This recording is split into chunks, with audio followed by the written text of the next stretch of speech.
Patay ang usa ka mag-uuma human gidunggab sa 34 anyos nga lalaki nga iyang nakabikil sa ilang gitambungan nga birthday party sa General Santos City.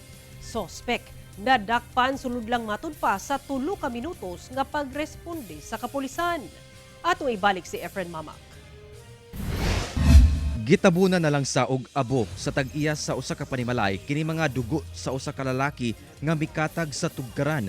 Human kini gidunggab atol sa usa ka birthday celebration sa maong panimalay sa Purok 9 Barangay Tinagakan, General Santos City bandang 7:45 sa gabii adlang Huwebes. Ang biktima giila nga si alias Dodong, usa ka mag-uuma. Kinsa mitambong lang aron makikaon sa maong birthday. Dihang nahurot na daw ang ilimnon, gipapauri na lang ang biktima apan mibalik kini og nagkabikil ang laing laki nga dayo rasab sa maong okasyon. Siyagit na nagkalit ako ang mama, kay siya man ang naadiri nag-video okay. Nisiyagit na siya kalit na dunggab na daw. Pero una-una daw ato is gisumbagra atong suspect tong victim.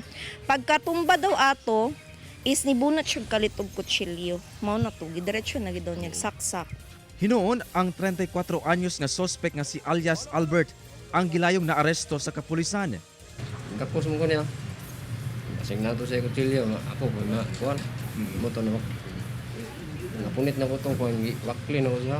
Nakatamo yung victim ng dalawang saksak at medyo mahaba at malaki yung ginamit na murder weapon na na-recover ng ating kapulisan. And sad to say that the victim expired 3 a.m. at George Toriega Hospital. Kasong murder ang posibleng atubangon sa suspect. Ginasuwayan pa sa GMA Regional TV nga makuha og pahayag ang kabanay sa biktima.